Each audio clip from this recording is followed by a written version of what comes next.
and move to Seattle. I mean, they're Well, not if her life is unfulfilled and she wants a man, maybe it is realistic. A lot of people, we might really have to turn things upside down, especially now. Like a lot of people have new opportunities in the world. This is a sort of a shifting year that we've just gone through.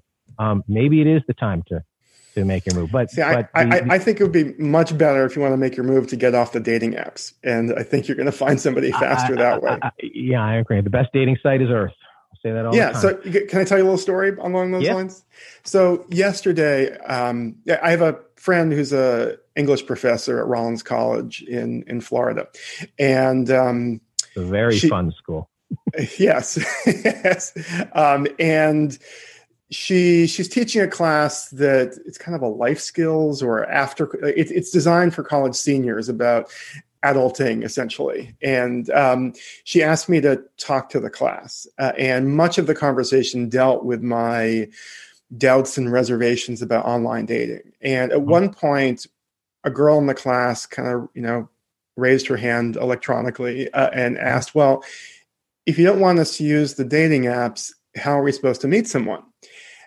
And I said, okay, I'm going to ask a question and then we'll go to the Brady Bunch, option on Zoom. And I want to see, just raise your hand if the answer is yes. So the question I asked them is, okay, in your real life, in your daily life, is there anybody single who you know and like who you've wondered about dating? There were 30 kids in the class, 30 hands went up. So my take is, okay, if there's already somebody who you're attracted to and you actually know in the real world, and he or she already laughs at your jokes and you already have some sense that you're compatible, why the heck wouldn't you just ask out that person? Why would you instead deal with a complete stranger on a dating app when you have no idea who's going to walk through the door on the first date? And it's even worse for the women. I mean, the surveys on online dating show it's gotten worse since COVID. There was this Pew Research study which shows that 53% of women believe online dating is unsafe. And 1/5 of women say they've been threatened with physical violence on a dating app. Well, if there was a singles bar where 1/5 of the women were being threatened with violence, who in their right mind is going to go back? Yeah, they shut the bar down. Yeah. Right.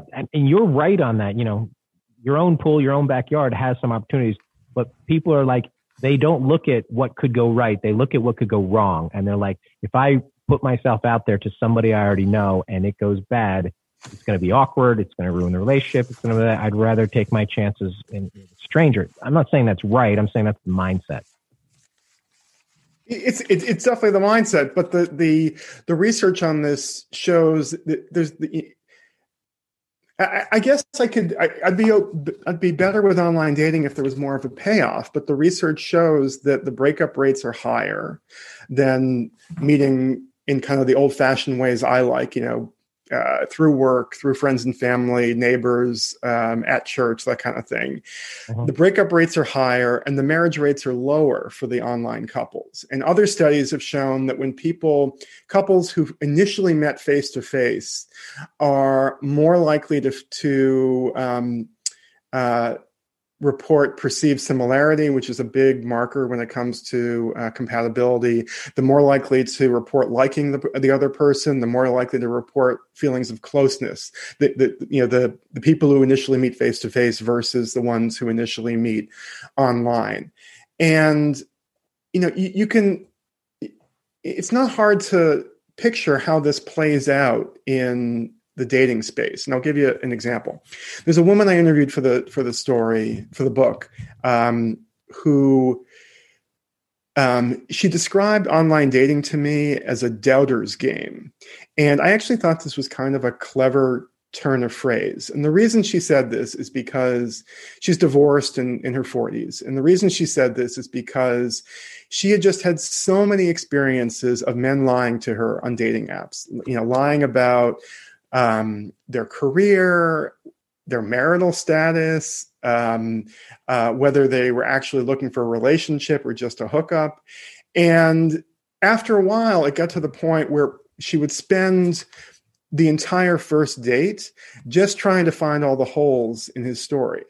Looking for the lie. Yeah. Right. But I don't have to tell you this, like, that's not going to lead to many second dates, right? No.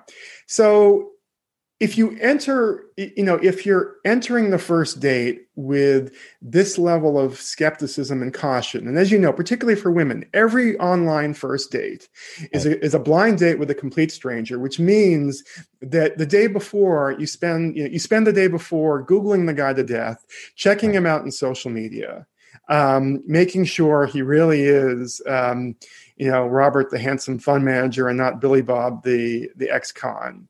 Yeah. And then on the night of your date, there are all these escape plans and safety plans, telling your mom or your roommate, where you're going to be, having a way to extricate yourself if things go south badly.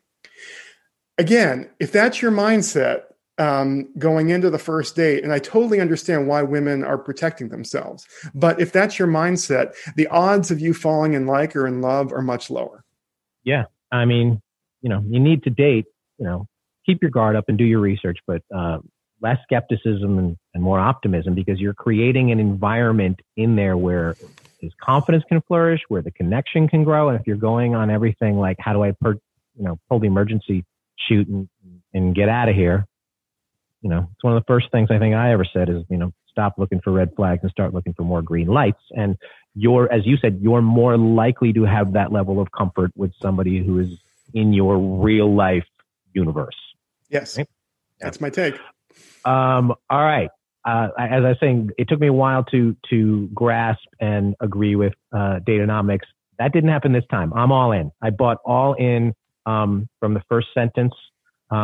The first sentence actually mentions me by name. So that's why I was all in from the first sentence in your book. I love the Starbucks experiment. I think it reveals a lot about what's wrong with dating these days. Yeah, it did. And it got me thinking. I like it. I have been recommending it ever since you sent me a little advanced copy to everybody. I'm like, this is going to be a big book. So people, if you have time, pick it up, read it. And John's going to tell you where you can get it, which is, I assume, everywhere. You can get it everywhere from Barnes & Noble, Amazon, Walmart, Indie Books. If you're in Canada, Indigo. You can, pretty much every major bookseller has the book. You can find me on my website, which is jonbirger.com. And just so you know, my name is spelled oddly. It's JONBIRGER. You can reach out to me with any questions on the website. Also, if you're interested, I do these little book club Q&As. If you're interested in scheduling one of these virtual book club Q&As, you can reach out to me on the website, jonbirger.com, and we can talk it through. Well, good. Once again, the book is called Make Your Move, The New Science of Dating and Why Women Are in Charge. Good to talk to you. Good to see you. Very happy about the book. Best of luck with it. Stay safe. You're going skiing? We're going skiing, yes. All right. Well, be careful out there. Thank you, Brian. Up in Vermont. And we'll talk soon. As far as us, like, share, subscribe. And as always, please review this podcast. Your reviews mean a lot in the podcasting ecosystem. And give John 5 stars on Amazon, too, while you're at it. Check out our live tour schedule, greatlovedebate.com. We have real live shows with real live people on sale. March 17th, West Palm Beach. March 22nd, Tampa, Florida at Side Splitters Comedy Club. Because remember, at the Great Love Debate, we never stop making love. See you next time.